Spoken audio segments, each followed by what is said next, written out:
কোনো একটা আর্টিকেলের cost price 800 টাকা, ডিসকাউন্ট 10%, প্রফিট করেছে 12.5%, তবে মার্ক প্রাইসটা কত? 10% মানে 1/10, 12.5% মানে 1/8, তাহলে cost price, selling price, mark price.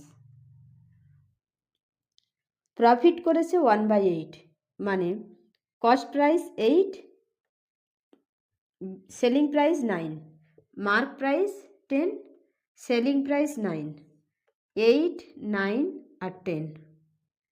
Cost প্রাইসের ভ্যালু কত? 800, 100 গুণ। মার্ক প্রাইস 10, 1000 টাকা। A option answer.